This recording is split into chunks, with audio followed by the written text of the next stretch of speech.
बॉलीवुड में एक टाइम ऐसा था जब रणवीर सिंह का नाम आता था तब एनर्जी, परफॉर्मेंस और बॉक्स ऑफिस सब याद आता था। लेकिन आज सवाल ये है कि क्या रणवीर सिंह सच में सुपरस्टार बन पाया या फिर कहीं ना कहीं उनके ग्राफ पीक के बाद फ्लैट हो गया। Hello everyone, welcome to Talkie B. पहले तो रणवीर का जो है वो करियर ग्राफ समझते हैं। 2010 में जो है इन्होंने डेब्यू किया था fresh daily boy, energy, brand बाजा बारात के साथ, रिलेटेबल, ग्राउंडेड, इंडस्ट्री ने त्याग दे दिया नेक्स्ट बिग थिंग। उसके बाद लुटेरा आई 2013 में, रेंज प्रूफ मूवी थी, साइलेंट, सटल, क्रिटिक्स वर इम्प्रेस्ड। मूवी इतनी कुछ ज़्यादा चली नहीं बट येस उनकी एक्टिंग बढ़िया थी। उसके बाद 2013 में आई गोलियों की Raasleela, Ramleela, mass and class crossover, जहाँ पे इन्होंने एक बैंग मूवी कर दी एंड उसके बाद एक स्टार इमेज ऑफिशियल बन गई। कुछ बैकग्राउंड अंडरस्टैंड करते हैं रणवीर का। He is in 6 July 1985 born. इनके जो पिताजी है he is somewhere related to the this industry, मतलब बॉलीवुड। जिनको भी ये लग रहा है ना कि Ranveer Singh is an outsider and उनको चांस मिल गया एंड ये वो चीज़ें ढंग का फलाना है, ऐसा कुछ भी नहीं है। He is first cousin to Sonam Kapoor's mother Sunita Kapoor and is often seen in various official, मतलब फैमिली गैदरिंग जो होती है उनको वहाँ पे स्पॉट करा गया है। तो ये इमेज काइंड ऑफ क्रिएट करने की ट्राई करी गई कि ही इज़ एन आउटसाइडर, ताकि उनको जाके वो सिंपति वगैरह वो सारी चीज़ें जो है ना वो मिले। एंड ऐसा ही कुछ हुआ। Bajirao Mastani 2015, Padmavati 2018, what a kick S performance by Ranveer. Positivity ये थी, यहाँ के परफॉर्मेंस बहुत ही आइकॉनिक रहता है आज भी। अगर हम देखेंगे तो परफॉर्मेंस है भाई आइकॉनिक ही है। Ranveer is equal to powerhouse actor and negative ये है भाई कि रोल लार्जर दैन लाइफ है पर रिलेटेबल हीरो इमेज वीक होती जा रही है। पब्लिक माइंड में Ranveer is equals to characters, not Ranveer himself. क्योंकि ना ऐसा लगता है भाई बहुत बारी कि कैमरा के सामने ना बहुत सारी चीज़ें जो है ना वो प्रिटेंड करता है। एंड जो यशराज की पहली फिल्म थी बैंड बाजा बारात, उनके लिए भी मतलब इनके डेब्यू के लिए इनके फादर साहब ने जो है वो 20 करोड़ यशराज को पे भी करे थे, ऐसी न्यूज़ है। रणवीर सिंह के फादर ने इस फिल्म को फाइनेंस किया है। How Yashraj has given him a break. It's बकवास। Right after the first movie with Anushka and of course second movie as well उन्होंने साथ में ही करी थी रिकी बैल, तो शायद कुछ लव एंगल वहाँ पे क्रिएट हो गया with Anushka Sharma and news भी आने लगी थी। But it did not last long because Virat की एंट्री हो गई अनुष्का की लाइफ में of course. And right after Anushka Ranveer did a lot of work with Deepika and वहाँ पे उनको जो है वो टुवर्ड्स दीपिका एक अट्रैक्शन फील हुआ। आई गेस दीपिका के साइड से भी हुआ होगा तभी वो भी यहाँ पे है। तो ये वो भी न्यूज़ आने लगी कि Deepika and Ranveer seems to be dating and वो जो था ना काइंड ऑफ इनका गोल्डन एरा था तब। मतलब उस टाइम पे इनके लिए कोई कंपटीशन खड़ा ही नहीं था कि मतलब इजीली मूवी कर रहा है दोनों एंड 100 करोड़ के क्लब में इजीली चले जा रहे थे वो वहाँ पे। रणवीर के पीआर को ये चीज़ 100% समझ में आ गई थी। सुपरस्टार बनने के लिए एक परमानेंट इमोशनल आइडेंटिटी चाहिए होती है एंड जो ऑडियंस के साथ चिपक जाए एंड वही उन्होंने ऑफलाइन करने का ट्राई करा। बट वो डेफिनेटली जो है वो मतलब कुछ टाइम तक अच्छा लगा ऑडियंस को बट एक टाइम तक ऑडियंस इसे शेडी बताने लगी। एंड उन्होंने क्या करा ना, थोड़ा सा मुझे लगता है यहाँ पे पीआर का झोल हो गया कि वहाँ पे लाउड फैशन हो गया, एक्सेसिव इंटरव्यूज हो गए, always on energy and here problem people spotted. इसकी मूवीज़ में तो ये नॉर्मल लगता है, फिर ऑफलाइन या फिर ऑफलाइन जब इंटरव्यूज देता है तब ये इतना ऑफ क्यों लगता है। तो यहाँ पे प्रॉब्लम ये आ रही थी कि मिस्ट्री जो है ना गाइस वो मुझे लगता है ख़त्म हो गई। ऑडियंस फटीग हो गया।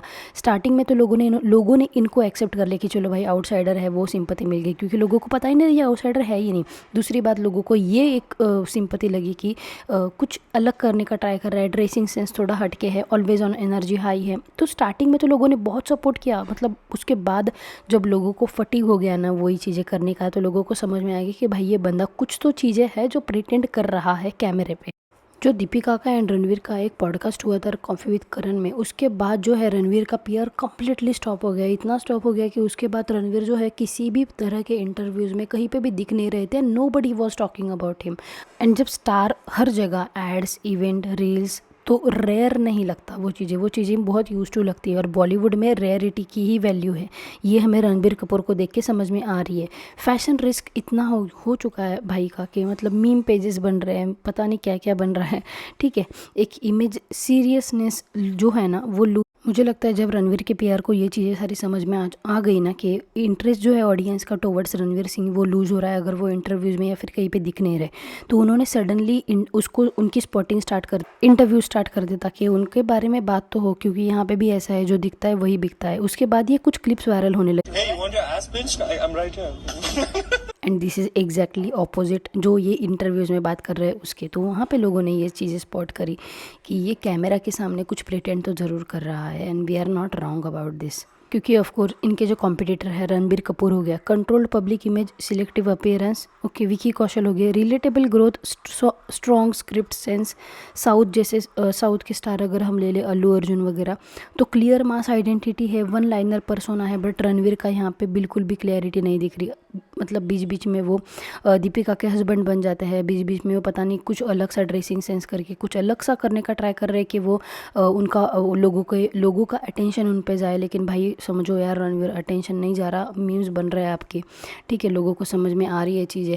एंड बहुत सारी चीज़ें हैं, जैसे रणवीर सब कुछ बनने की कोशिश में एक चीज़ क्लियरली नहीं बन पाया, मास का परमानेंट फेवरेट, वो चीज़ थोड़ी सी ना पीछे रह गई। एंड ऑडियंस ने चाहे या फिर मीडिया ने कह लो आप, इनको जोकर का एक टैग दे दिया। मतलब ये जो डुअल पर्सनैलिटी है ना, एड्स में कॉमेडी, फिल्म्स में इंटेंसिटी, वहाँ पे ऑडियंस थोड़ी डिस्कनेक्ट हो जा रही है कि ऑडियंस कंफ्यूज हो रही है कि सीरियस एक्टर है या जोकर ब्रांड है। एक टाइम था जब रणबीर कपूर के ये कंपटीशन हुआ करते थे, लेकिन अब अभी ऐसा टाइम आ चुका है जब Ranbir is far way more ahead than Ranveer.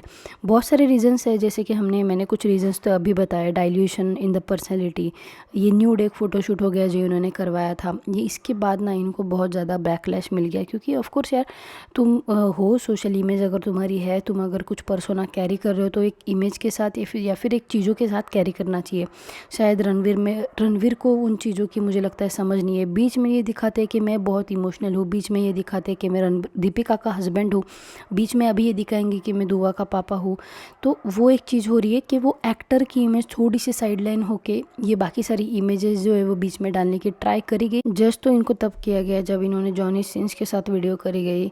तो मतलब ये जो है, जिनको पता नहीं है, ये थोड़ा सा अलग टाइप का अडल्ट कंटेंट बनाता है, तो लोगों का वहाँ पे भी थोड़ा सा आउटब्रेक हुआ कि भाई क्या कर रहे हो यार, आप जिस फिल्म में हो, जो अब आर्टिस्ट हो उसी को स्टिक करके रहो, एक कांस्टेंट इमेज रखो। उसके बाद जो है इनका जो पॉडकास्ट आया उसमें इन्होंने क्लियरली बोल दिया कि ये ओपन रिलेशनशिप में है, उनके बाद outbreak. allowed to maybe see other people, we would just keep coming back to each other. I did meet other people. My mind, I was committed to him. यहाँ पे रणवीर का रिएक्शन देख के बहुत सारे लोगों को ऐसा लग रहा होगा कि रणवीर को तो कुछ आइडिया ही नहीं है, रणवीर को तो कुछ पता ही नहीं है। लेकिन ऐसी चीज़ें नहीं होती। अगर दो लोग रिलेशनशिप में हैं तो कुछ ऐसी चीज़ें कॉमन होती है, कुछ ऐसी चीज़ें डिस्कस्ड होती है जो दोनों लोगों को पता होती है।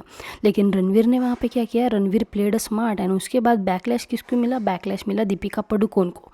एंड उसके बाद उन्होंने जो है अपना पब्लिक अपीयरेंस जो है, रणवीर सिंह ने, जब उनको पता चला कि भाई बैकलैश तो मिलेगा अभी, एंड इसका इम्पैक्ट, कंट्रोवर्सीज का इम्पैक्ट, जैसे यूट्यूबर्स के लिए ब्रांड चले जाते हैं वैसे ही फिल्म स्टार के लिए मूवी चले जाते हैं हाथों से। अगर आप कंट्रोवर्सी में घिरे हुए हो, सेम इनके साथ चीज़ें हुई। इनके हाथ में ऑफकोर्स 2-3 और ज़्यादा प्रोजेक्ट थे जो इस कंट्रोवर्सी के बाद चले गए।